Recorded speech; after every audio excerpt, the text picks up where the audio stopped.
Okay, thank you very much. Welcome everybody to this press conference of the Global Forest Coalition. My name is Simona Lovera. I'm the Policy Director of the Global Forest Coalition. And I'd like to introduce the panel. To my right is Dilraj Kanal for the Federation of Community Forest Users in Nepal, one of the largest community-based organizations in the world, I should almost say. Next to him is Helena Paul from our member group EcoNexus in the United Kingdom. And next to her is Lucy Molenkai from our member group in Kenya, Indigenous Information Network, which is also a very active group within the International Indigenous Forum on Biodiversity. So what we wanted to address, as we said in the media advisory inviting you all for this press conference, is that we're afraid we're facing a bit of what we call a Copenhagen situation.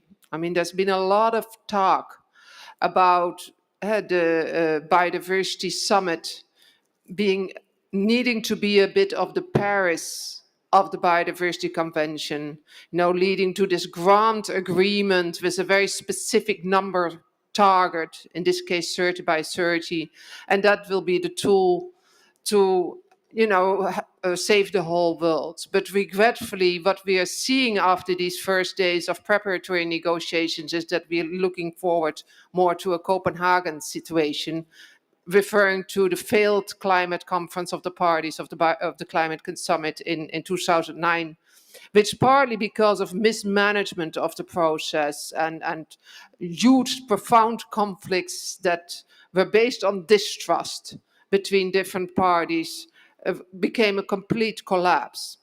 Now, of course, we all hope that this will not happen, but I am afraid that will also mean a complete different management of the overall negotiation process. We are quite concerned as Global Forest Coalition to see how some countries have been marginalized, how there's been a bias in the facilitation of some of the negotiations, and a quite strong push by some of the chairs of the process and the facilitators of the process to just go one way and leave out, some of the more legitimate concerns of the other countries.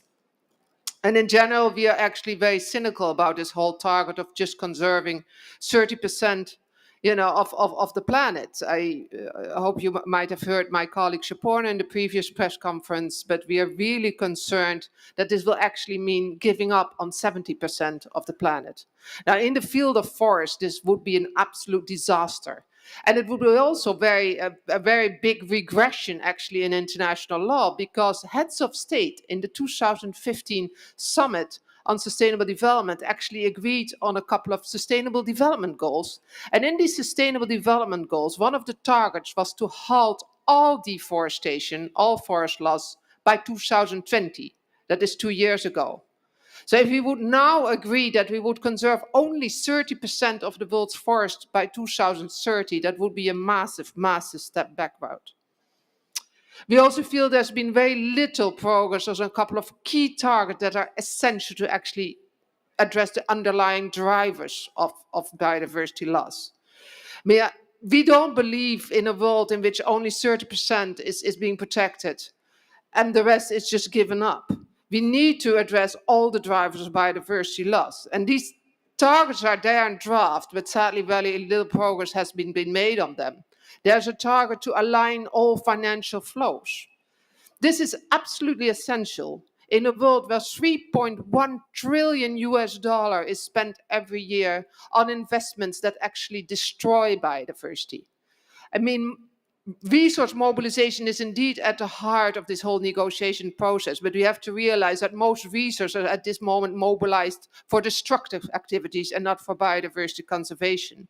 So if we do not first and foremost align those financial flows, we will never be able, to address anything, and we'll just be stuck with a couple of small islands of biodiversity in an otherwise destroyed world. This means very active government regulation also, and government steering. We've actually just published at Global Forest Coalition today a briefing paper on the China Belt and Road Initiative, looking how China, which is promoting the ecological civilization concept here, is actually performing worldwide in terms of, investing in an infrastructure scheme that in the end turns out to have very harmful consequences for biodiversity, but also for the indigenous peoples, local communities, and women that depend on biodiversity. And one of the things we found of great concern is that indigenous people's rights and women's rights were not respected in many of these projects in the China Belt and Road Initiative. So we feel it's absolutely key that as one of the outcomes of this COP, the Chinese government takes further control over the China Belt and Road Initiative and ensures that it also aligns those financial flows with the overall framework. Another key driver, and my colleague Helena will talk more about it just after this, is the regulation of corporations. I mean, we all know that corporate behavior is one of the key drivers of biodiversity loss all over the world. Massive expansions of agricultural monocultures, of soy and oil palm, for example, of devastating extractive industry projects. We're actually quite happy that just this week, the European Union has agreed on a firm regulation to actually ban products, commodities that are associated with deforestation. We think this is the kind of regulation that we really need and that we also need to support in this global biodiversity framework. But we are very afraid, and we hope that a lot of other countries, including large consumer countries, will actually take similar steps, including once again China, but also, for example, Canada and the US and other countries, and UK and other countries. However, we see the trend within the whole framework to actually support only very weak voluntary reporting initiative, like the Task Force on Nature-Related Financial Disclosures, which we have a great concern on, and we'll also show actually a video explaining what is wrong with this task force throughout the conference. Here again, my colleague Helena will talk a little bit more about it. And then lastly, we do need to address consumption. And there is a draft target about that, and we think that's hopeful, but it should be very clear that governments need to take the lead and actually redirecting perverse incentives that at this moment convince consumers, to consume the wrong things, including, for example, massive amounts of meat and dairy. I think it's quite disappointing that there's very little plant-based options actually at this conference, just as an example. So it's actually very hard to consume really sustainably here.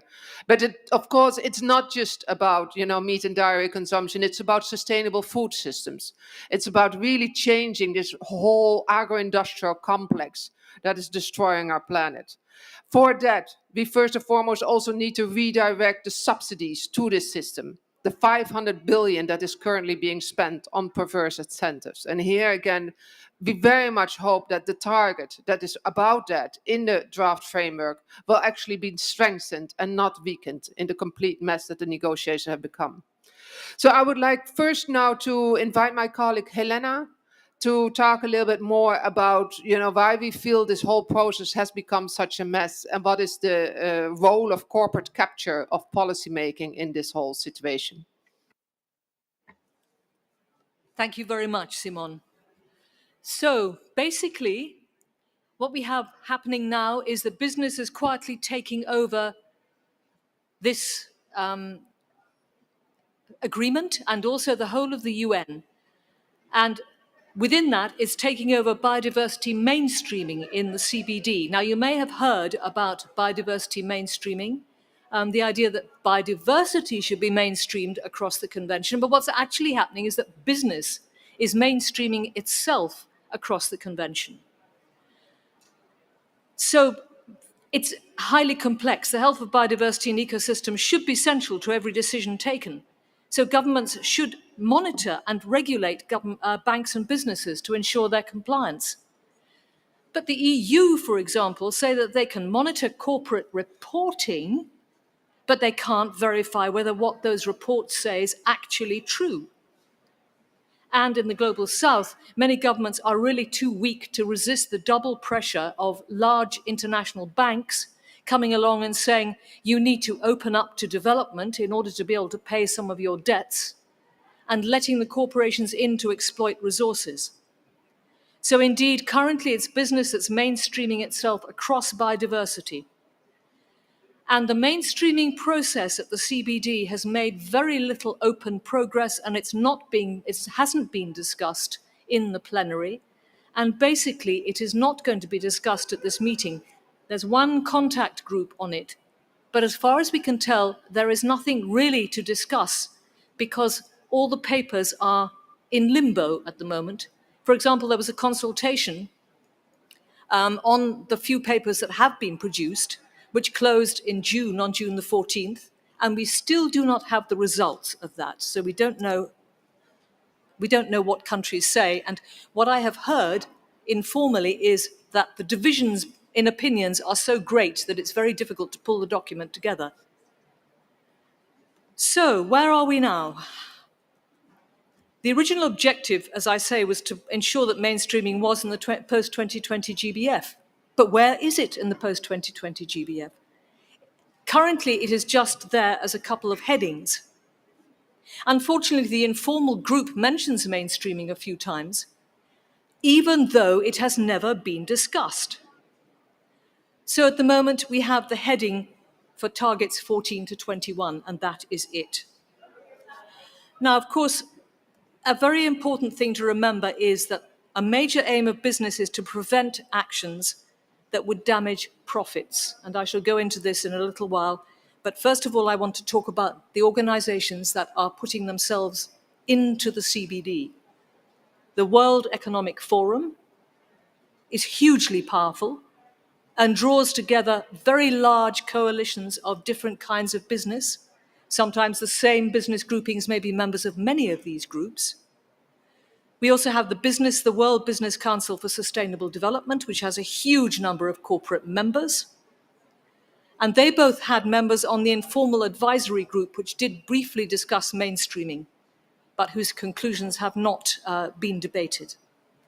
So these groups have launched the Business for Nature initiative, and you'll probably see quite a lot of them in this meeting because they were very active in previous meetings and made impassioned declarations of their intention to regulate and to control their impacts.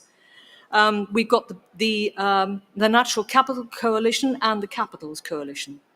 So as you can see, it's a huge grouping. World Economic Forum has more than 200 sustainable business members, including Cargill and Deloitte, while WBCSD has 200 members, including the World Bank. So it's like this complicated knot with all the same large organizations in there. Other influential business networks include something called the Cross-Sector Biodiversity Initiative. So there we have the International Petroleum Industry Environmental Conservation Association, i.e. the oil industry, the mining and minerals industry, the European Bank for Reconstruction and Development, the International Finance Corporation, and the Inter-American Development Bank. So you see the pattern clearly emerging. Now we have to look at the challenges ahead. The main problem is basically that of power relations, power imbalances. Businesses are more powerful than many governments, especially those in the global south. And they have a global reach and enormously long production chains, many of which are highly secretive and about which it's very difficult to get information. We have to remember that the primary obligation of a corporation is to profit. It has no other major obligation except to return a profit to its shareholders. And the other thing that as legal persons, they also have human rights to a certain degree. And yet they are immortal. So we really are up against a very serious opposition in this respect. And we have to realize that this battle is going to be immense, but that we do have some support from the United Nations Secretary, whom we spoke to this morning, who seems to be very aware of this issue. And so we just have to keep on fighting back and raising awareness everywhere of the power and influence of businesses in the CBD and on indigenous territories, their power to divide and rule. And now they are being joined by many large billionaires who are promising capital to support various projects without really any control over what they do. So thank you very much. Thank you very much. So yeah, one of the good news is that, relatively, is that they reached agreement on some very powerful targets on the protection of traditional knowledge, indigenous peoples' rights, the rights of local communities, and the rights of women, almost, in the past a couple of days. And we feel this is actually really at the heart of the global biodiversity framework, because instead of some fake targets, which is actually not ambitious at all, of protecting areas, what we really feel is that, the new paradigm for conservation that puts indigenous people's rights and local community rights central is actually essential, and women's rights as cross-cutting to that. So with that, I would very much like to give the floor to Lucy, so that she, Mulenkai of the Indigenous Information Network of Kenya, so that she can share some of the positions of the Indigenous Peoples Forum here in the process. Thank you very much. And we just were in another press conference before this earlier on, so apologize if we have to repeat ourselves, and I have to repeat myself. But one of the key issues is to say, as what Simona has talked about, for us indigenous peoples, we are trying, and local communities, we are trying as much as possible to see how we can work towards a framework that will be able to help us move ahead and continue not only at the international level, but also look at the regional, national, and local level. We've been working with the different indigenous communities down at the ground level. And at the same time, for us as indigenous people, for the past 2 years, we've been on discussion on different issues and bringing up our recommendation, looking at the framework from the beginning to the end with the different targets, goals, and everything that has been, input and discussed by parties. Because we felt that we have to understand it ourselves, we have to bring up our recommendations, and we also must speak to other people whom we see have got different interests of what they are, in looking at the framework. And indeed, we have been able to follow step by step. And when even the informal group was meeting, we also requested to have a voice there. And we were able to take to them our recommendations and be able to bring up some of the important points that even help reduce some of the brackets that were there from Nairobi and from Geneva and all those discussions that have been going on. The fact is, because we are diverse and we come from different countries, different continents, but our issues are almost similar. If you look at the issues of land, which we have fully, brought up, the issue of effective participation is very important. It's also important for us to be at the decision-making level so that we are able to give our own ideas. If they come with 30-30, they're talking to 30-30, but whose land is that they're talking about? So this is very important for us, and we have been looking at that and making sure that there is recognition and protection of the rights of our indigenous peoples and ourselves, enabling conditions that make us also to be able for governments to see what they're discussing, not just to keep it to themselves and make their own policies without us being present there. There's also the important issue of looking at our traditional knowledge, our knowledge, and when they're discussing issues of DSI, the digital sequence, whatever it is, and it's scientific, and some of our communities there may not understand why our knowledge is being, taken the way it is. We keep on reminding parties and partners and everyone that we have a UN declaration on indigenous peoples that have been guiding us. It's a tool that has been guiding us in terms of bringing up recommendation and telling the world of why it's important to recognize indigenous peoples, recognize their rights, and make sure that at least we can be able to protect the rights of indigenous people by also having the free, prior, informed consent. Anything that is done in their lands, anything that is touched about indigenous people, consult them, because they have their own traditional institutions in their own level. I work with back home, I work with the different conservancies. And for them, they realize that if we just sit here and talk, and the wild, the animals and all the resources that we have come to us and they live with us, we have to see how we can protect ourselves and protect the lands and the natural resources.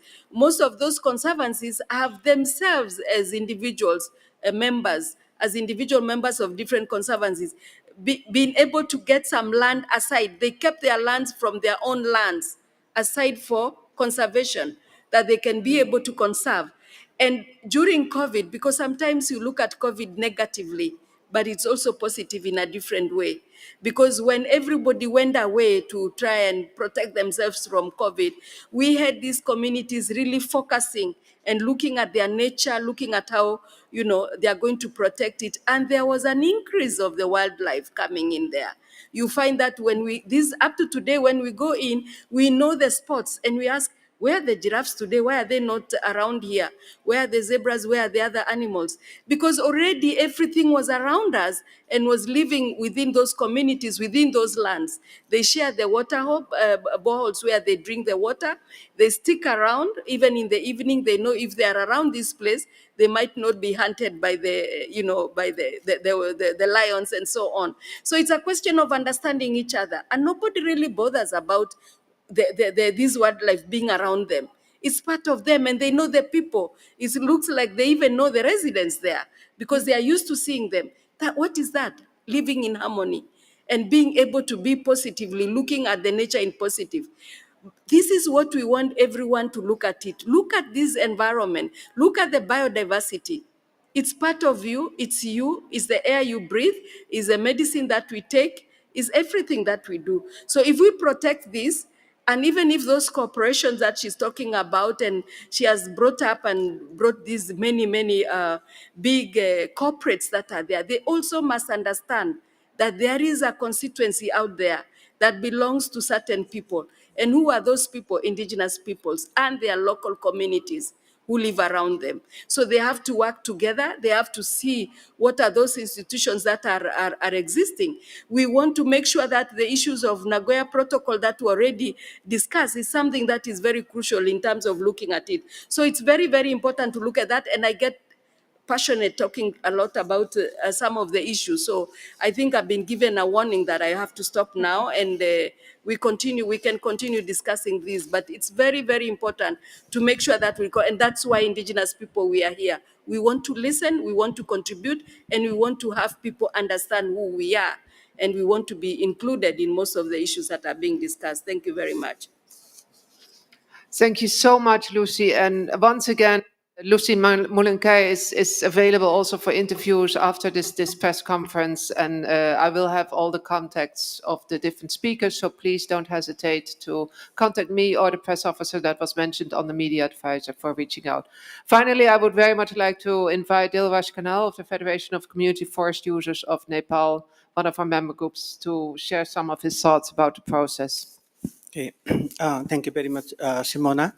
Good afternoon, everybody. I am really happy to be here with you to share the community experience, particularly from my country, how we can link the community experience and global negotiation.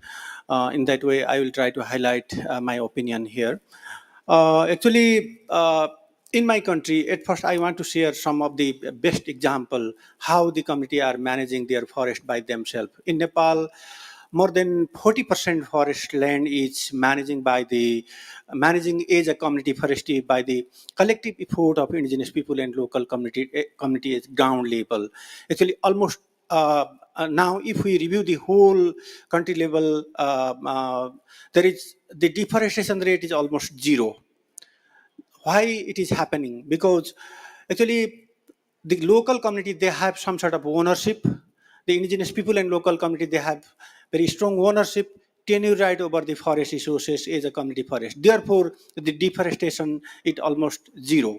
Therefore, we have to learn from those type of community level effort, and we need to link that type of successful story to the negotiation and in the future global biodiversity framework. And we have learned that from our own effort. Actually, we are without ensuring the strong collective tenure right of the local community and indigenous people, and there is impossible to conserve or protect the forest. Only the solution is to secure, to promote, and to strengthen the community right over the resources is only one solution to conserve the biodiversity, ecosystem, and forest resources. This is our very important experience from the ground level. But actually, the challenge is that if we review very carefully about that, there is very weak linkage between ground level experience and global level negotiation. Actually, without informing from the ground level experience, the discussion are going ahead. Therefore, our request is from the community level, our request is that there is necessary to maintain some sort of linkage between the ground level experience, ground level success story with the global level or international level negotiation. This is our experience. Therefore, uh, what I can say that only the encouraging or promoting is not enough. In the text, in the global biodiversity framework, in the text, if we review generally we can see that only there is written that encouraging or promoting, that is not enough. There is necessary to mention the securing, protecting the right of the indigenous people and local communities over their resources, forest resources, biodiversity, to halt the biodiversity loss in the future. This is our strong message in this COP. Therefore, we are hoping that the negotiator will consider about the community concern during the finalization of the global biodiversity framework. Thank you. Thank you very much. I very much hope that we are running out of time, but that this message will be brought forward, and we also hope that the previous press conference very much highlight this risk of using false resources, financial resources like carbon offset for supporting the kind of fortress conservation that actually disrespects the kind of rights of people on the ground. We might have time for one question, but I very much invite everybody to also stay after this event and just come up to us so that you can ask individual questions to the different speakers. And once again, I do have all their their contacts. So if that is fine with you, then I would like to invite all of you who still have questions to just come up to us after this event and just talk to us. Thank you very much, and thanks to the team for facilitating the conference.